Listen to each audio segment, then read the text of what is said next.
think of when I say the word design? You probably think of things like this: finely crafted objects that you can hold in your hand, or maybe logos and posters and maps that visually explain things. Classic icons of timeless design. But I'm not here to talk about that kind of design. I want to talk about the kind that you probably use every day and may not give much thought to. Designs that change all the time and that live inside your pocket.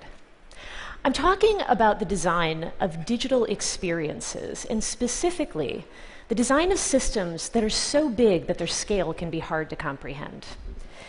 Consider the fact that Google processes over 1 billion search queries every day, that every minute over 100 hours of footage are uploaded to YouTube. That's more in a single day than all 3 major US networks broadcast in the last 5 years combined. And Facebook transmitting the photos, messages, and stories of over 1.23 billion people. That's almost half of the internet population and a sixth of humanity. These are some of the products that I've helped design over the course of my career, and their scale is so massive that they've produced unprecedented design challenges. But what is really hard about designing at scale is this. It's hard in part because it requires a combination of 2 things: audacity and humility. Audacity to believe that the thing that you're making is something that the entire world wants and needs. And humility to understand that as a designer, it's not about you or your portfolio. It's about the people that you're designing for and how your work just might help them live better lives. Now, unfortunately, there's no school that offers the course Designing for Humanity 101. I and the other designers who work on these kinds of products have had to kind of invent it as we go along, and we're teaching ourselves the emerging best practices of designing at scale. And today, I'd like to share some of the things that we've learned over the years. Now, the first thing that you need to know about designing at scale is that the little things really matter. Here's a really good example of how a very tiny design element can make a big impact.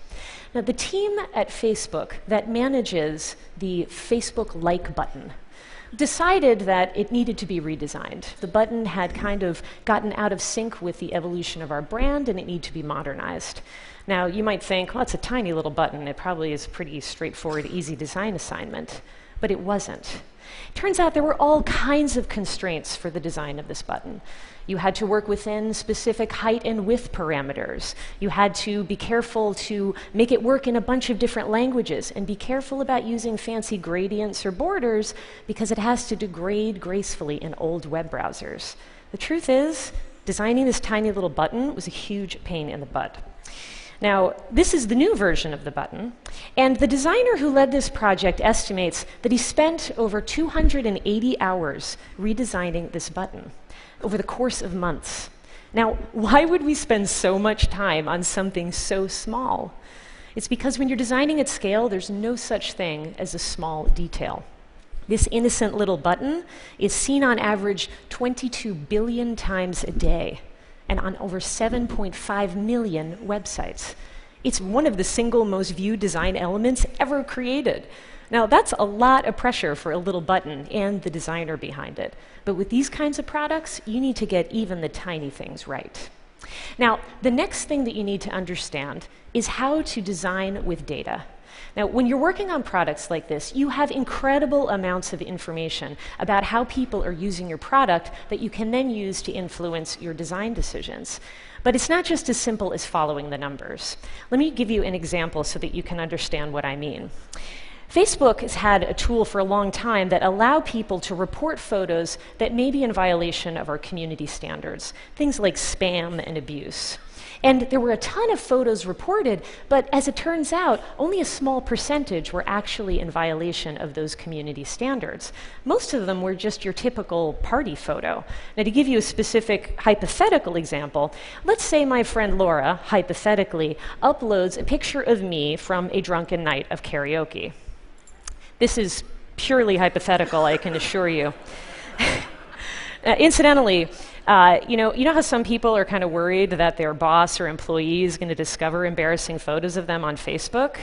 Do you know how hard that is to avoid when you actually work at Facebook? So anyway, there are lots of these photos being erroneously reported as spam and abuse. And one of the engineers on the team had a hunch. He really thought there was something else going on, and he was right.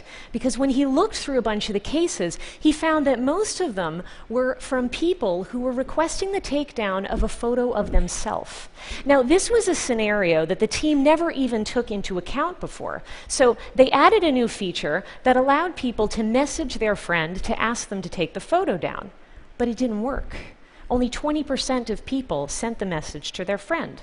So the team went back at it. They consulted with experts in conflict resolution. They even studied the universal principles of polite language, which I didn't even actually knew existed until this research happened.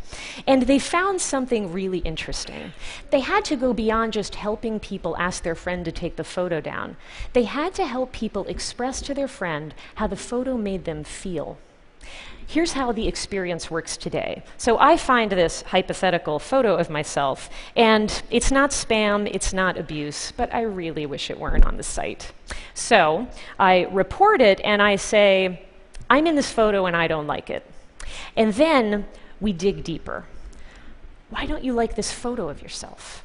And I select, it's embarrassing. And then I'm encouraged to message my friend, but here's the critical difference. I'm provided specific, suggested language that helps me communicate to Laura how the photo makes me feel. Now, the team found that this relatively small change had a huge impact. Before, only 20% of people were sending the message, and now 60% were. And surveys showed that people on both sides of the conversation felt better as a result. That same survey showed that 90% of your friends want to know if they've done something to upset you. Now, I don't know who the other 10% are, but maybe that's where our unfriend feature can come in handy. So as you can see, these decisions are highly nuanced. Of course, we use a lot of data to inform our decisions, but we also rely very heavily on iteration, research, testing, intuition, human empathy. It's both art and science. Now, sometimes the designers who work on these products are called data-driven, which is a term that totally drives us bonkers. The fact is, it would be irresponsible of us not to rigorously test our designs when so many people are counting on us to get it right. But data analytics will never be a substitute for design intuition. Data can help you make a good design great, but it will never make a bad design good. The next thing that you need to understand as a principle is that when you introduce change, you need to do it extraordinarily carefully. Now, I often have joked that I spend almost as much time designing the introduction of change as I do the change itself. And I'm sure that we can all relate to that when something that we use a lot changes and then we have to adjust. The fact is, people can become very efficient at using bad design.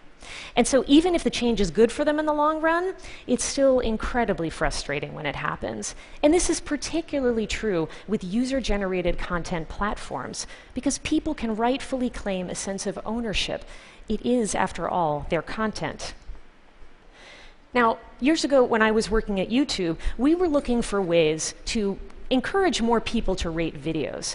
And it was interesting because when we looked into the data, we found that almost everyone was exclusively using the highest 5-star rating. A handful of people were using the lowest 1-star, and virtually no one was using 2, 3, or 4 stars. So we decided to simplify into an up-down kind of voting binary model. It's going to be much easier for people to engage with.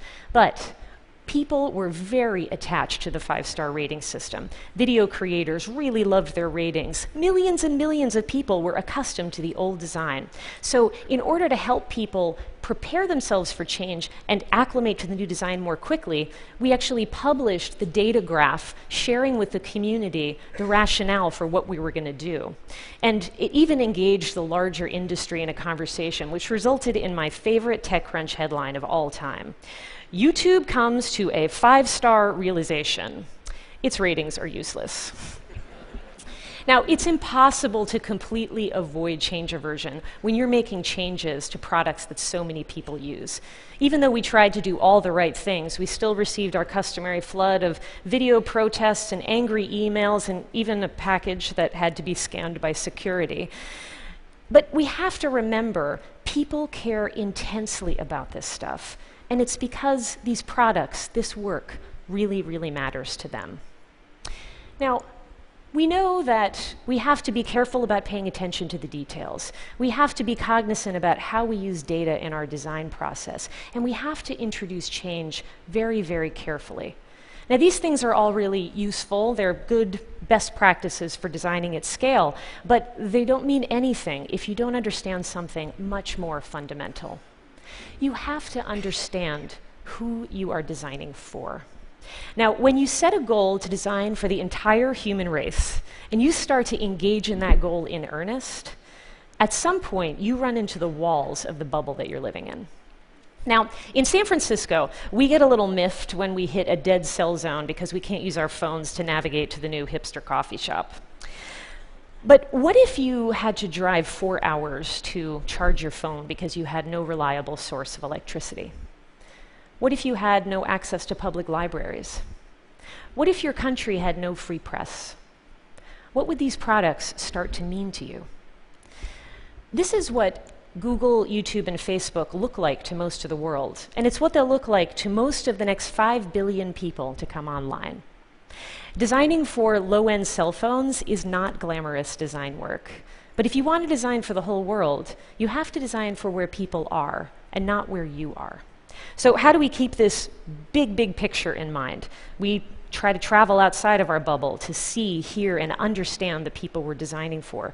We use our products in non-English languages to make sure that they work just as well. And we try to use one of these phones from time to time to keep in touch with their reality. So what does it mean to design at a global scale? It means difficult and sometimes exasperating work to try to improve and evolve products. Finding the audacity and the humility to do right by them can be pretty exhausting. And the humility part, it's a little tough on the design ego. Because these products are always changing, everything that I've designed in my career is pretty much gone. And everything that I will design will fade away. But here's what remains: the never-ending thrill of being a part of something that is so big you can hardly get your head around it. And the promise that it just might change the world. Thank you.